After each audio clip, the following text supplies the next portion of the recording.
Alors ceci m'amène directement à Uvira, parce que vous parlez de Uvira. Il paraît que là-bas, bon, quelqu'un m'a appelé, vous me dites, ah bah, il n'a pas gravouillé au moins de la manière. Alors il dit, à Uvira, en fait, depuis plus de 3 ans, la situation à Uvira, c'est un chaos. Parce que toutes ces forces mobilisées, sans commandement, sans objectif commun, ils se sont installés là-bas. Au point que toutes les tracasseries qui montent avaient maintenant comme un sens. Mais les nouvelles à notre possession aujourd'hui, c'est que avec reka noneho mpite ntangirira ku kibazo kijyanye n'umujyi wa Uvira kuko ari cyo mwari mumbajije. Biragaragara ko hari byinshi byabaye muri uriya mujyi wa Uvira. Amaduka yarafunzwe, utubari turafunga, ubucuruzi bwarahagaze, abantu barahunze. Baravuga ko umujyi wa Uvira usa naho ubuzima bwahagaze, ubuzima nta bugihari. Ni muri make umujyi wa Uvira wabaye nk'umujyi utagira amategeko. Ingabo zose zarivanze, hari akaduruvayo ngaho imitwe yitwaje intwaro, nta buyobozi bufatika mu by'ukuri bukibarizwa aho ngaho. Yewe rero nta n'intego ihuriweho, bose nyine twavuga ko kuri ubu ngubu barakora ibyo bashaka. Nibyo rero bituma abaturage bacu kuri ubu ngubu babayeho nabi, bahohoterwa, hari ubujura, gukandamizwa, barasabwa amafaranga y'umurengera. Ibyo byose rero bihabanye n'amategeko. Ariko nanone amakuru dufite uyu munsi ni aya ngaya. Kuva izo ngabo aho zamaze kugerera muri uwo mujyi wa Uvira, ingabo zitandukanye ngaho imitwe yitwaje intwaro, imitwe ya Wazalendo n'indi myinshi ibarizwa muri uwo mujyi wa Uvira, batangiye noneho ubu ngubu gusubizwa inyuma, ndetse barimo no gutatana. Bo ubwabo baririrwa barwana hagati yabo, barasahurana, udasize n'ibijyanye n'ubujura n'ubusambo bakomeje gukorera abaturage. Ni mu gihe bari guhunga.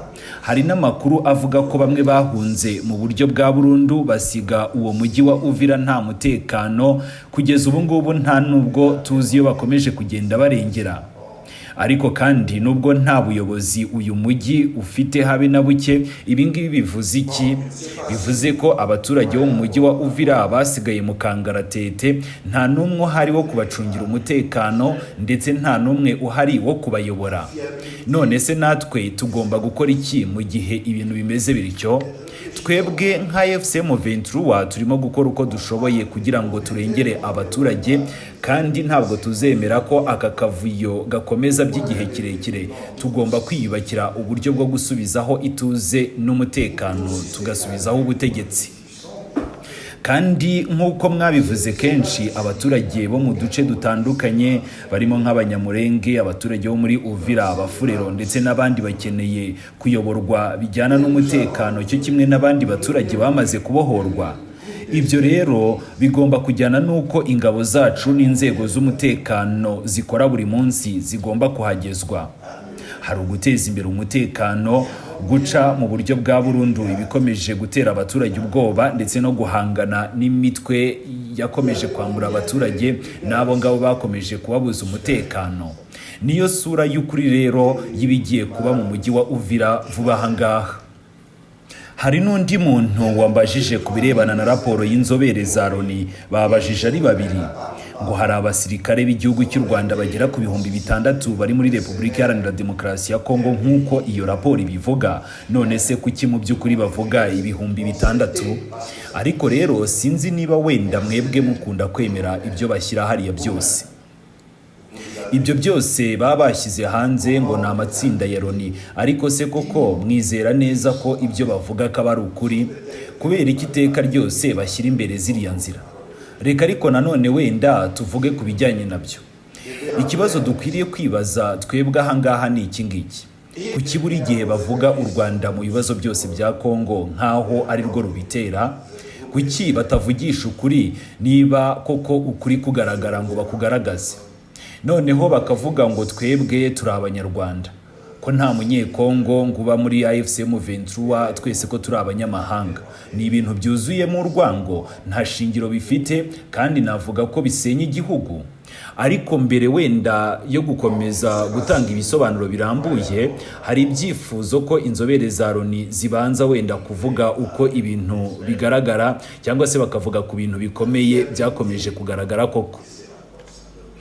Ni ryari bajya bavuga ku ngabo z'u Burundi zibarizwa muri Repubulika Iharanira Demokarasi ya Kongo? Hari igihe bigeze bavuga ku ngabo za Afurika y'Epfo zari mu gihugu cyacu? Hari abazi ko se hari abanyatanzania benshi cyane bageze hano mu gihugu cyacu kandi bahari? Hari abazi ko hari abarwanyi b'abacancuro b'abanyaburayi barenga 3,000 bari ku butaka bwa Kongo? Muri izo raporo mwigeze mubibona? Ariko kubera ko nyine ari abanyaburayi ntawe ushobora kubavuga, iyo baza nyine bavuga ku byo bashaka, bakavuga ku banyafurika, bakavuga ku bantu bose uko bishakiye. Ariko kubera ko nyine twebwe nyine turabo ku mugabane wa Afurika, nyine bagomba kuvuga ibyo bishakiye, twebwe tugaceceka. Hari abacancuro b'Abashinwa, hari Abanyamerika, hari Abanyamerika y'Epfo, ariko nta raporo ivuga kuri abo bose uko bafashwe, uko basohowe mu gihugu. Muri make ibyo ngibyo ntabwo bivugwaho muri raporo. Ariko ikibabaje kurushaho nuko igihugu akenshi cyuzuyemo imitwe yitwaje intwaro badashobora kugenzura, kenshi babura ibyo bavuga. Hari imitwe kuri ubu ngubu y'imbere mu gihugu, hari imitwe mpuzamahanga, hari n'indi iza igahohotera abaturage y'iterabwoba mu buryo bwa nyabwo ituruka mu bihugu duturanye. Ibi byose rero biragaragara mu mashyamba ya Repubulika Iharanira Demokarasi ya Kongo, kandi kuko nta buyobozi dufite nyine ntawe ushobora kubivuga cyangwa se ngo abitangeho ubusobanuro. Kandi ndabibabwira, hari n'abacancuro mpuzamahanga b'Abanya-Indonesia, hari Abarusiya n'abandi, ndetse bamwe baragaragara mu bihumbi mu ngabo za FARDC. Ariko se kubera iki ibyo ngibyo bitavugwa? Ariko iyo bigeze kuri twebwe, kuko nyine bumva ko turi abantu baciriritse, ni icyo gihe nyine batangira kuvuga byinshi, bakagera naho barenga nyine ku kuri bakavuga ibyo bishakiye. Kubera iki se? Ni uko twebwe nyine dutera ubwoba abashaka gukomeza kurimbura igihugu, kuko twebwe dushaka kurengera rubanda. Niyo mpamvu bashaka gukomeza nyine gukora ibyo bashaka no kutuvugaho ibibi byose. Abana bacu muri aha ngaha, abatoya mubona hano, ndetse n'abandi benshi kuri ubu ngubu barinzwe n'abandi. Turakoresha abandi kugira ngo turinde abaturage bacu. Nyamara hari abifuza gukomeza kuduhimbira inkuru, bakatugereka ku ngabo z'igihugu cy'u Rwanda, bakatugira ingabo z'igihugu cy'u Rwanda. Ariko se koko mwebwe mwabigereranya gute? Ikibazo cy'abantu 4,000 cyangwa se 6,000 bavuga ngo bavuye mu gihugu cy'u Rwanda, ntabwo batekereza neza.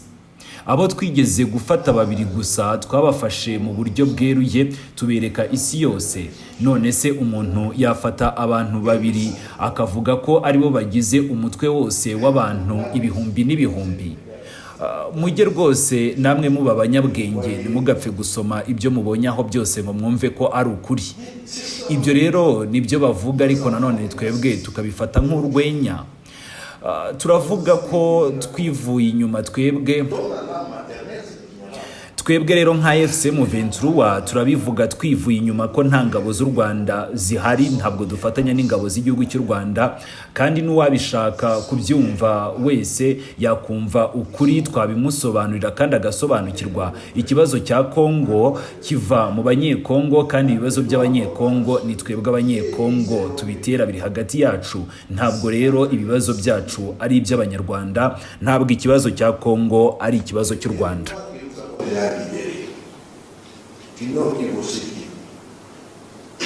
Pouvez-vous les garder avec 4 000 personnes? Soyez sérieux. Ça, c'était la blague. Nous disons qu'il n'y a pas de troupes rwandaises, et nous disons surtout que ces conflits est un